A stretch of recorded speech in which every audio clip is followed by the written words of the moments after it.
Welcome to the To Arete Podcast. Today we're going to be talking about attachment theory. If you've ever wondered why you feel anxious when someone doesn't text you back, or why you tend to shut down when relationships suddenly become real, this is probably not because of your personality. It's not a personality trait. It likely has to do with something deeper, which is your attachment style. So in today's episode, we'll explore the psychology behind why we might be pushing people away, how to build healthier relationships, and how to create more and deeper connection with people. Whether you're single, in a relationship, or you're simply just trying to understand the behavior of your partner or your friends, this one will be for you. Okay. It's like, have you ever caught yourself like chasing someone, or when they're pulling away, or you yourself pulling away when somebody gets too close? Unfortunately, I have. Yeah. Maybe you've experienced some abandonment issues. Mm-hmm. Maybe you keep people at arm's length because that feels more comfortable. Well, let's try to break down these things, see what we can share from that perspective. Hopefully people can understand, people can find some value in that, and see if they can find their attachment style. They can better understand how they connect with people and why they connect the same way. Yeah, exactly. So let's get into it. What's the attachment theory, first of all, to So establish it? attachment theory was first invented or coined in the late 1900s by a guy called John Bowlby, and later it was sort of followed up and built on by Mary Ainsworth.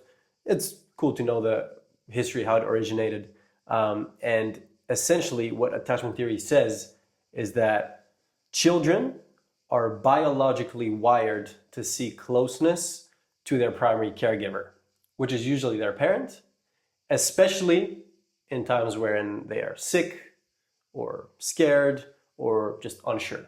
So essentially it's a evolutionary survival mechanism that's built within us.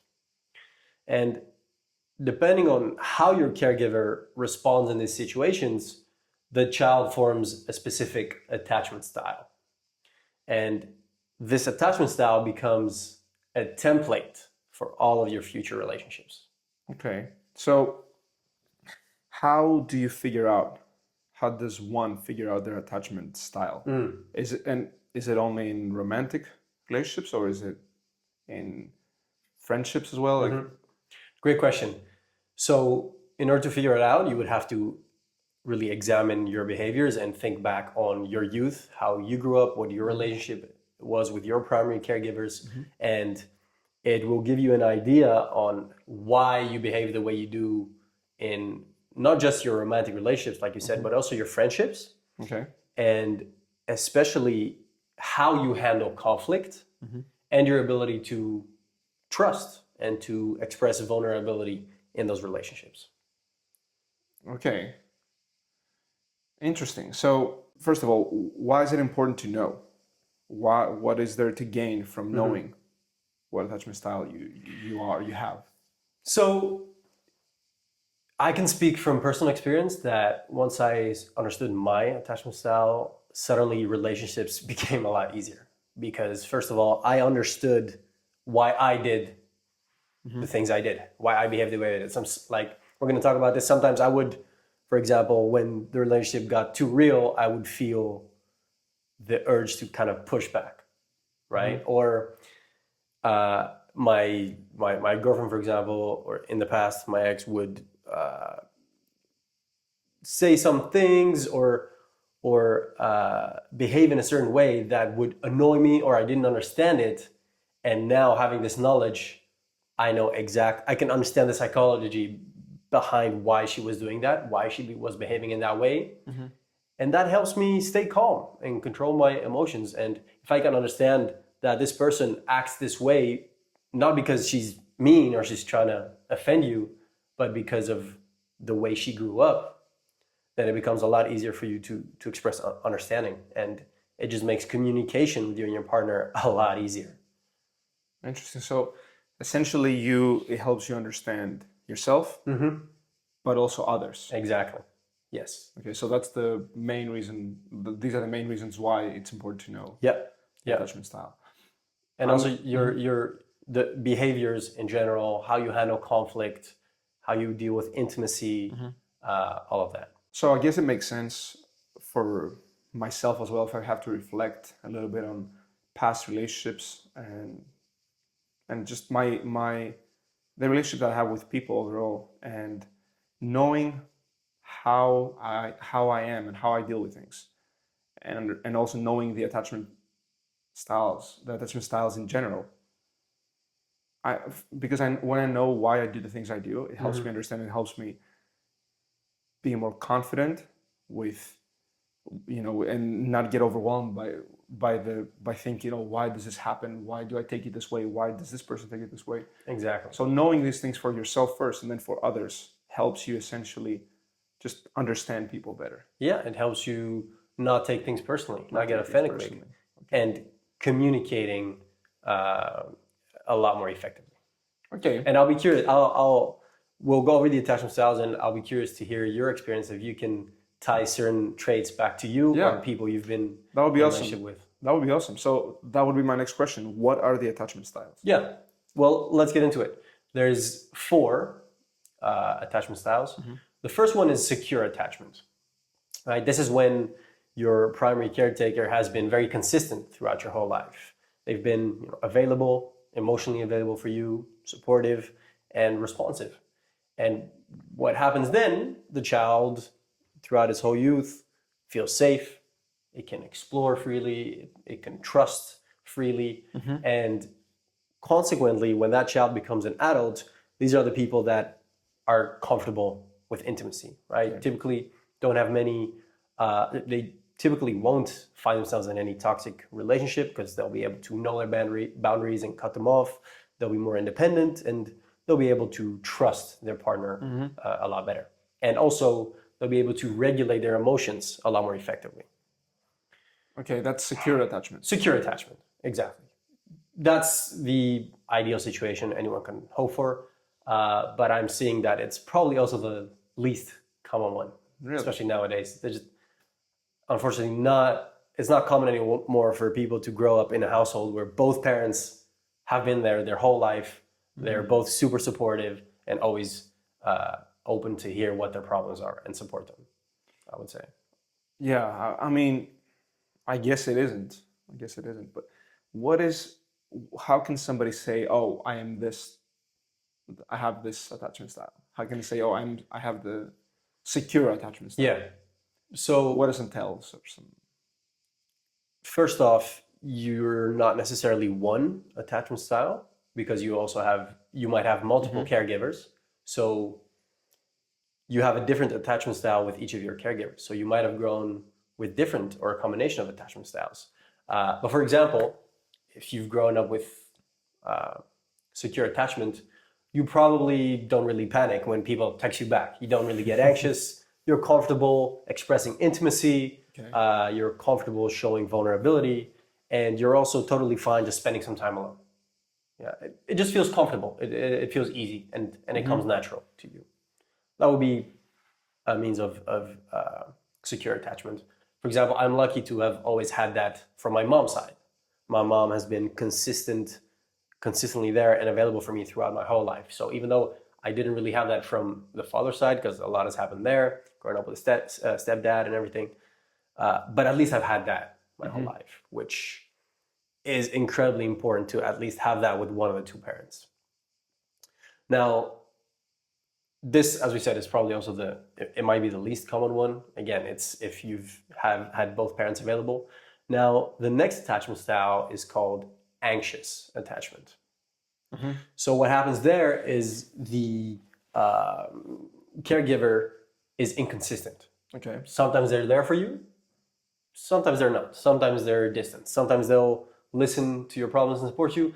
And sometimes they'll keep you on arm's length and you won't really feel welcome. And what happens if you have a caregiver or a parent like that, the child is going to be anxious, as the name says, and worried and clingy, and it's going to struggle with separation a lot. And that's because they don't get the consistent, the consistent like support. Well, yeah, from consistent the love. Exactly.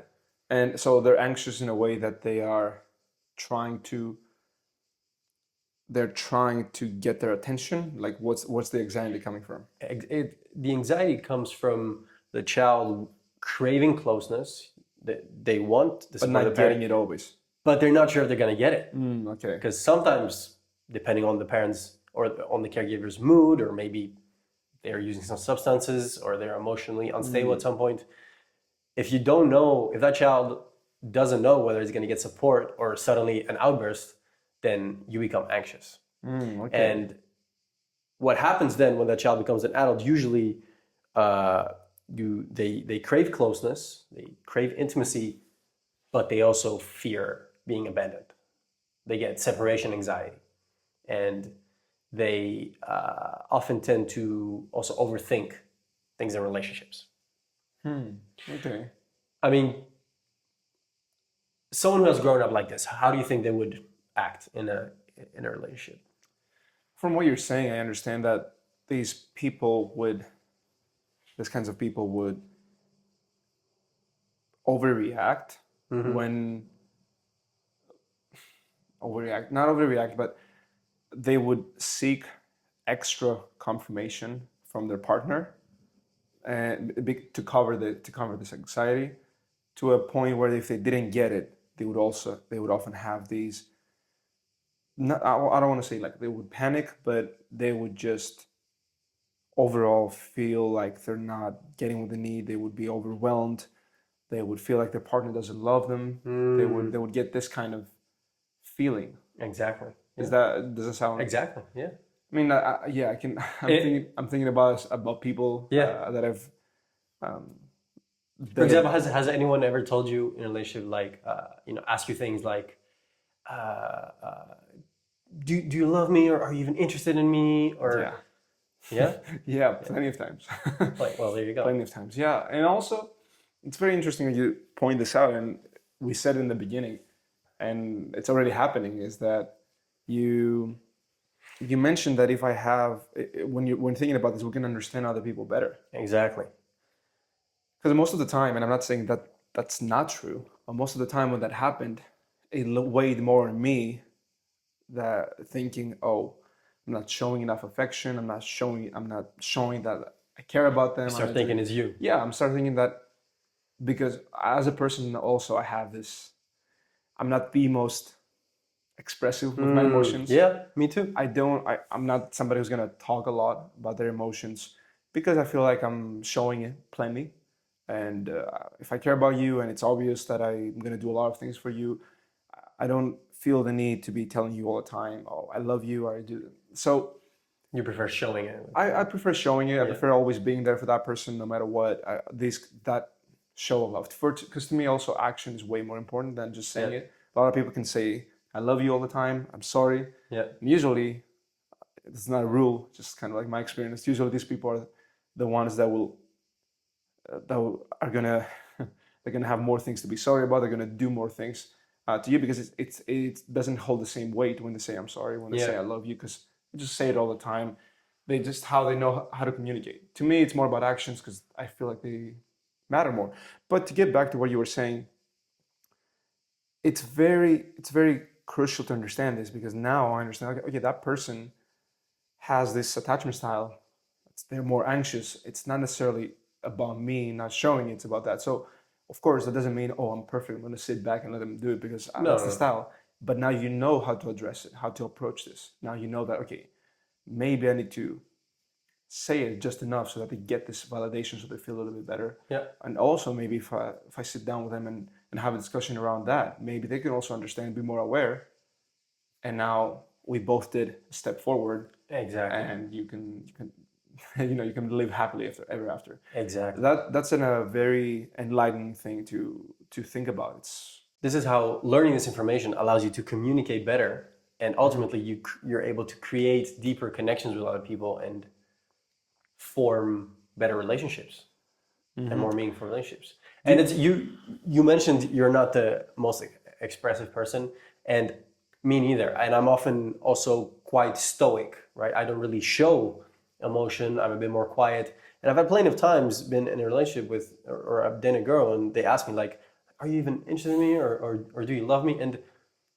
And that, knowing this really helped me realize that, number one, okay, maybe she has that specific attachment style, right? So that's how she grew up. So that helps me understand her instead of getting annoyed at her, which I would get annoyed if they kept asking me to do. I'm like, of course I do. Like, duh, I'm with you, right? But so that helped me not get annoyed and understand. And it showed me that, hey, you know what? Maybe I know this is my natural state, but maybe I can do some more effort to be more expressive. But the main thing is that it makes you understand a lot better that, okay, yeah, sure, I could be showing it a little bit more, but it's not my fault entirely that It's not. No. I'm not saying it. But that's exactly the point. It shows you that it's not your fault. It's not anyone's fault. That's how we've both grown up. But if we're both aware of it, and we each do our part to work on it, that relationship is going to work. Okay. Other than that, because it's very interesting, I'm sure we're gonna find more topics on the other styles. But other than that, do you have like an example of another person has this anxious attachment style? Do you have another example of course, asking these questions like, are you interested in me? Do you love me? Like always seeking validation. What do you have another example? Yeah, so maybe someone keeps rereading the text. Let's say someone doesn't respond to your text for a long time, and you keep rereading, like, oh shit, did I say something wrong? Did they get offended? Did they get mad? You keep doubting. You're overthinking because you don't know whether they're gonna leave you or not, because you've grown up with someone who's shown inconsistent love to you, so you're not sure how to deal with it. Are these the same people that move, get attached to somebody very quickly? Yes, exactly. That is the same people that are gonna like fall in love very quickly. Yep. They get attached very quickly, and they cling on to them. Yeah, because they find suddenly, they're like, oh, I found someone who like loves me, and then they cling on to them. And there's always this anxiety of, is it real? Is it gonna stay? Is it gonna go away? Because that's how they grew up. Awesome. That's very, very important to know, honestly, because I feel like you run into a lot of these people. Yeah. It sounds like the first style you said is the least common, but this one, I don't know, me thinking about my life and my interactions, sounds like this is the most common one. Yeah. It's definitely mixed in there a lot, and it makes sense. Again, most people haven't grown up with a stable household. You see it more and more, unfortunately, and it doesn't need to be both parents. It can just be one of the two, or maybe it's not your parents, but some other caregiver, right? Okay, so let me see. What would be, I don't know how many there are, but what would be the next one? So there's 4 in total. We've covered 2. We've gone over secure, we've gone over anxious. The next one would be avoidant, or dismissive attachment style. This is where your caregiver is consistently distant, consistently emotionally unavailable, right? So it's kind of the opposite of the secure attachment. Maybe they even reject you at some point. And so the child has to learn to self-soothe because it can depend on the parent. And it starts avoiding closeness and intimacy. And then how that transpires into adulthood, you become uncomfortable with intimacy, right? You stop seeking it, you're downplaying your emotions, you don't show emotion as much. And can you imagine what would be one good thing that would come out of this? Good thing? Yeah. You wouldn't get hurt? Yeah, essentially. But that's what this is. It's a protective mechanism. You start avoiding intimacy because, it hasn't worked for you anyway, right?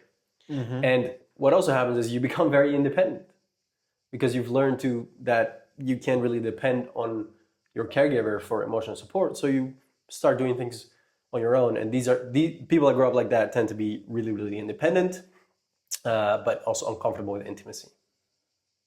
Okay. Example,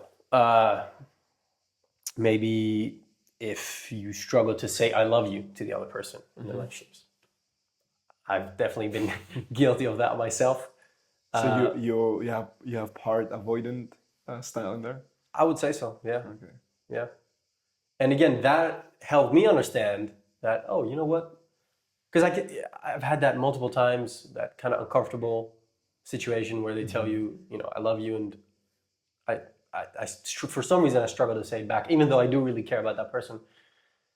And this helped me understand that, you know what? It's not. There's nothing wrong with me. It's just There is. maybe there's a lot of things wrong with me, but not this. And that gave me sort of peace of mind and helps me understand. Okay, this is what I can work on. Okay. Right. This is how I can become better. All right. So, is there? I'm gonna ask this one at the end. I'm gonna ask a question at the end. I'm sure everybody is thinking about the same one, but this is a good example. Is there any other like common example with this style? Downplaying your emotions. Downplaying your emotions. Something comes up, you're like, oh, it's not that bad. I'm okay. Struggling to get intimate with people, struggling to get real, struggling to get close. Yep. Okay, so you're avoiding that to kind of like protect yourself and not hurt yourself. Yeah. All right. Or maybe as soon as things start geting real in your relationship, you've been dating for a while, and then it becomes like maybe meeting their parents or something. That's when you kind of feel the urge to push away. Have you ever noticed this style with yourself or any other person you've definitely been in a relationship with? Definitely partly myself. Also, Definitely been somebody who, I would say, in an attempt to control my emotions more, I would downplay them. If I can think about it off the top of my head, that would be one way. And as I said earlier, I'm not the most expressive person. Yeah. When it comes to emotions, I'm not going to,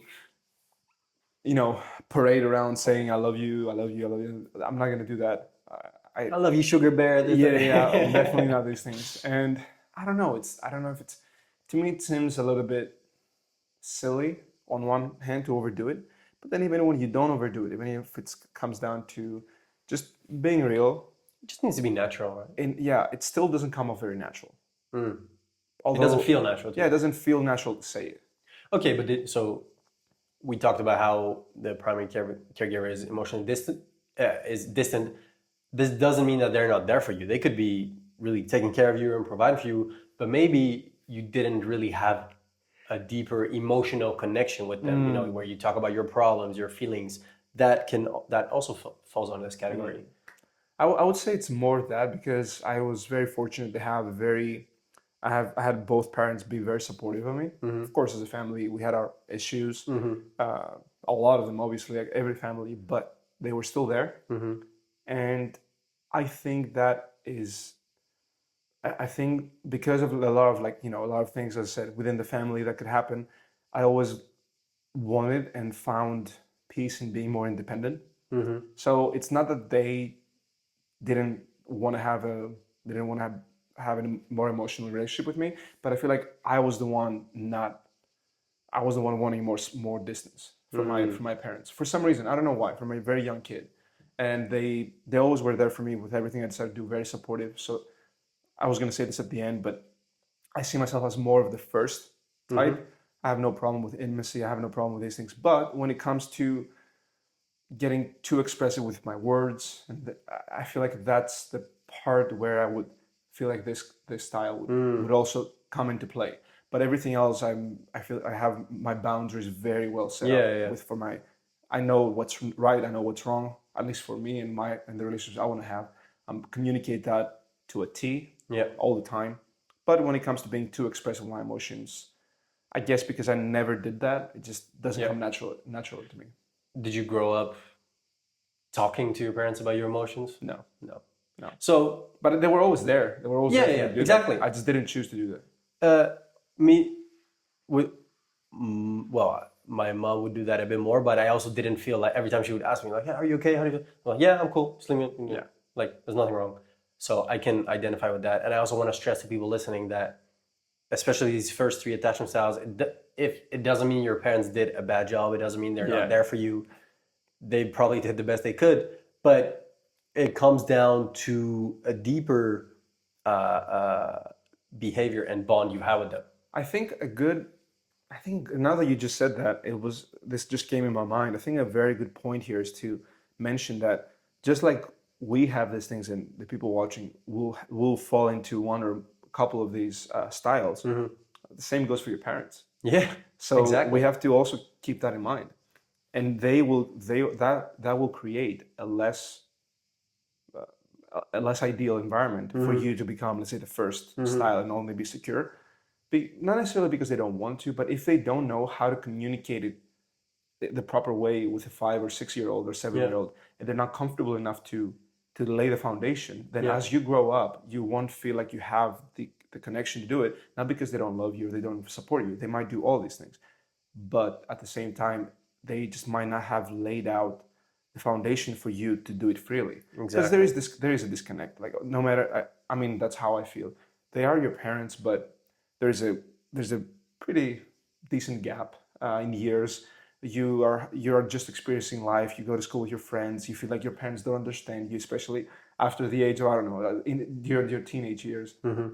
There are all these things that will become factors in you having more distance with your parents. Yeah. And that's why I really like that you pointed out. It doesn't mean that they did a bad job. It just means that they also might have the things that they haven't polished in the character that just create the environment for you to maybe they weren't there consistently because they had their own struggles and they didn't realize you needed them. Or they didn't know how to communicate to you that you needed them. And then you interpreted that as, okay, I'm going to talk to my friend instead of my parent. Yeah, but this helps you understand your parents as well. And what can be incredibly transformative for the relationship between you and your parents, which has been for me, is asking your parents about how they grew up. What was their relationship with their parents like?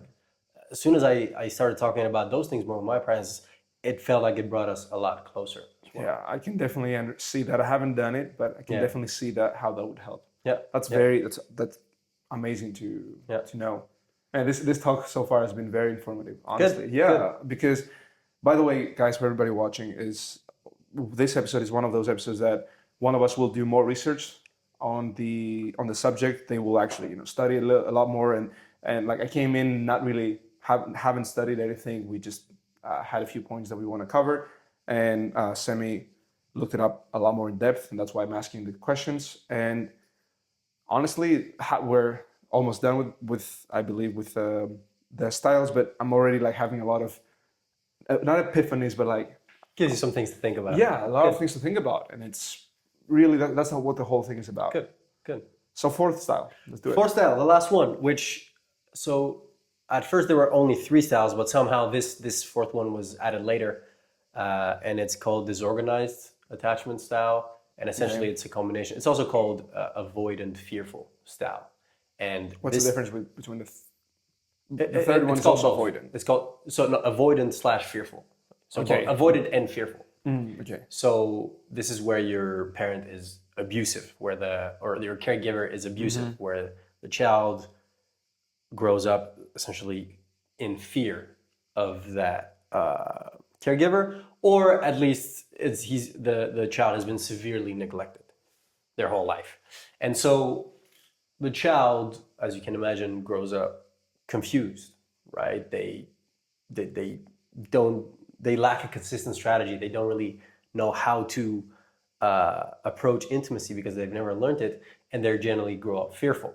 So when they become an adult, consequently, they want connection with other people, but they're not sure how to get there. So that's when you see this kind of push-pull dynamic in relationships, where you push someone away and then you're like, oh no, you know what? Come back, I love you. But oh no, I hate you now. And then, oh, come back. Really? And then they also really struggle with regulating their emotions, primarily because when you're young, the part of your brain that's responsible for regulating your emotions, something interferes there because they constantly live in stress and fear. So they don't really fully develop the ability to regulate their emotions. Have you ever, well, I'm sure you probably know someone who's been in a relationship that is abusive, or you look at it with your background and you're like, why? Yeah. 100%. I know, I can think of at least a couple of people in my mind that I know, and they've been in relationships that I'm thinking like, how do you even end up with these people? Like, Exactly. can't you see, like, it's obvious that this person is Exactly. abusive? Like, Yeah. how are you with Why them? are you putting up with that? So the person, but now I'm a bit confused. Sorry if I missed that. But the person who is the one ending up with a toxic partner, are they the ones that are the fourth style, the disorganized? Typically, yeah. And what about the partner who's abusive? Because we didn't Typically. really talk about that one. Typically. Well, Because you said about not being able to regulate your emotions. yeah. That sounds like a toxic, abusive partner. It usually, those types of people usually tend to attract each other because of this reason. So imagine this, yeah? You've grown up with both parents there, they loved you, they supported you. So to you, you look at it from the outside and you're like, what are you doing to yourself? Like, just get out of the relationship. But imagine that for that person, the only person that's supposed to give them love and that's supposed to be there for them, which is their caregiver, has been abusive and hidden them, or even maybe in severe cases, or at least neglecting them completely. And the one person that's supposed to love you hasn't been doing that for them. So when they encounter someone later in their relationship and that person is rude to them, neglects them, that feels like love, because that's the only That's all love they know, they've yeah. experienced. That's the only thing you know. That's crazy. Because how is that person, like, I guess then the character kind of like plays the role as well, right? Because I can think of a relationship where I know that a person that I know, they're in an abusive relationship, Yeah, and that person that's abusive to them, yeah. is it like, are we talking about the same attachment style but Could be. coming out in a different way? Could be, Because you never know. But yeah, people who were abused, and the people that abuse others in their relationships also statistically have been shown to also have been abused. so but that's my point. Like, if somebody abuses their partner, physically and with words, all of these things, is it because they can't control their emotions and they kind of like fall into this category, or like what category would you put them in? Honestly, there's a lot of factors that come into play there. This is one potential explanation. Would you put them in any other style? That's my question.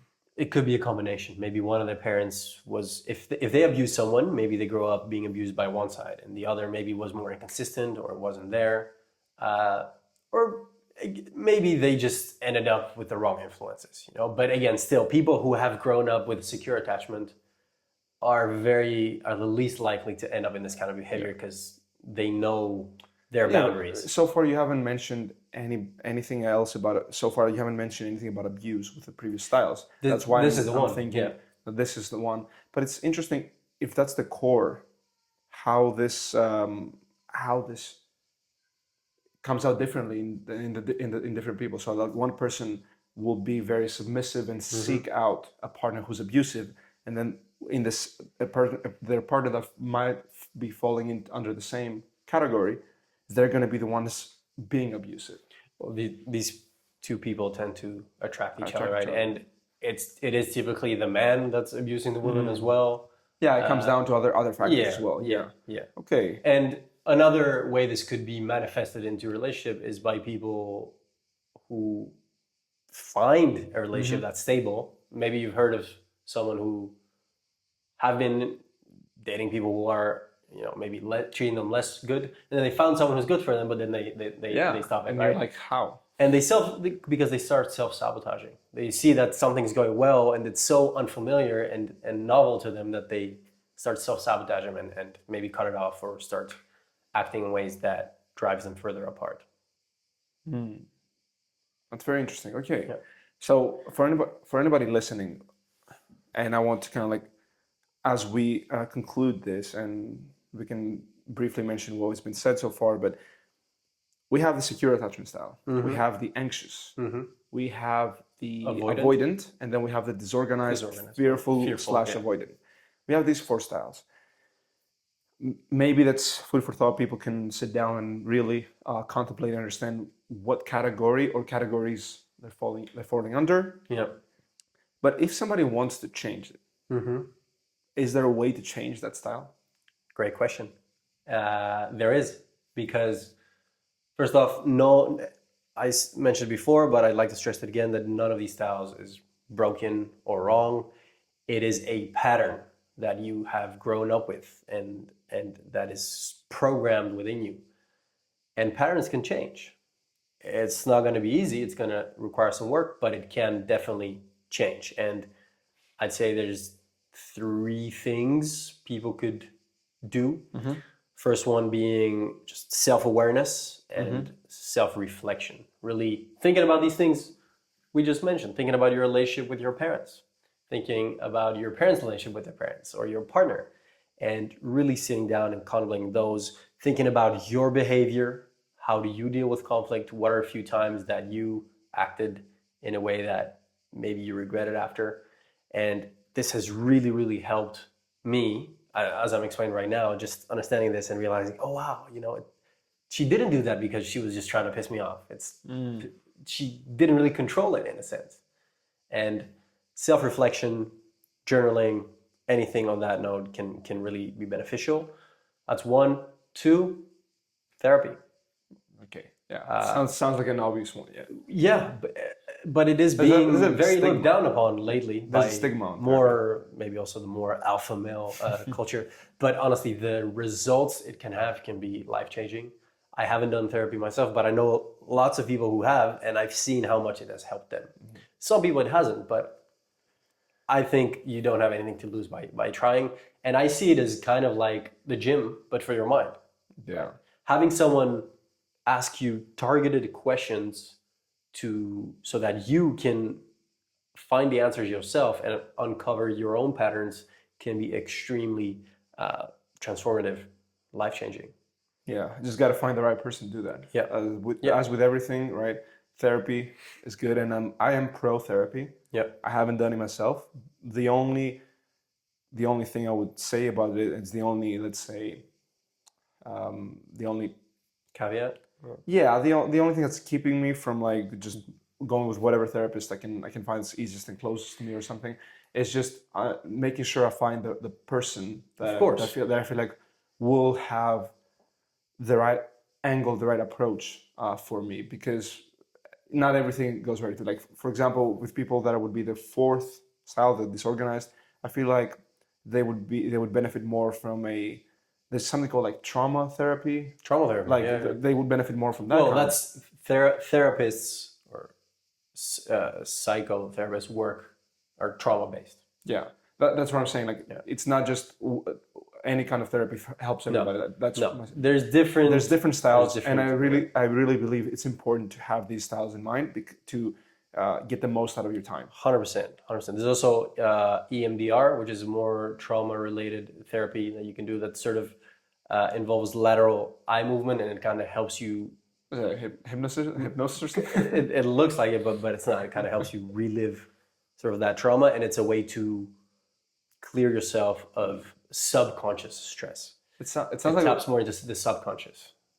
It sounds like we need to do talk about therapy. Like, I know this is going to be about attachment theory, and we can wrap this one up. But it's very important because I have a couple questions I want to ask you and see if we can also like delve into this ourselves. Like, what kind of therapies work for what? A lot of people are very into substance use for therapies. Which it sounds in my mind that it's wrong. I don't like crutches. Unfortunately, I don't have any experience with any kind of these therapies. Sounds like a good topic. But maybe I should try it. Or you should try it. It sounds like a topic to research on. Yeah, that would be great to look into that. But to wrap this one up, and correct me if I'm wrong, I understand that to change something or to navigate yourself more towards a style that you would prefer to have as a person, an attachment style, it sounds to me like you need to follow a similar process as you would follow to control your emotions. Let's say control in quotes, because you need to just be aware first. Yeah. So you need awareness for your situation, and then after you are aware, you need to consciously make the choices and the changes in your direction, so you can start moving towards the path you want to move on. Yeah. So it's a similar process to controlling your emotions. I mean, at the end of the day, this is what it would. But that's the thing, the inherently if you have grown up with a caretaker that is neglecting or abusive, that part of your brain doesn't really develop. You don't learn the ability to control your emotions. For you and me, it might be easy. For some people, it just doesn't. There's no the connection that's supposed to be there is not. So last question: how do these people get to that that point where point. they can at least start Well, with the therapy? Yeah. self-reflection, therapy, and the third one would be maybe looking at other people who are in secure relationships, or if you find someone that you think allows you to feel safe and to feel comfortable and to express yourself, then trying to stick with that and working with that, looking at people that are in secure relationships that you look up to and talking with them how they go about things. And it's not gonna be easy. It's gonna take a lot of work, a lot of effort on working on yourself, understanding yourself, your own behaviors, and being open-minded enough in the first place to want to improve. Awesome. Well, there you go. There you have it, guys. Super interesting episode today. I really like the conversation. That's what this podcast is about. And a lot of the things we talk about, we've already talked about in the past. Obviously, known each other for so long, but now we're starting getting into more of the topics that we're researching more, and we're doing and things that we allow one person to learn more than the other person, so that you can transfer this. And it's super informative, super interesting, and I'm glad we had this one. Hope you got a lot of value out of this one. And until next time.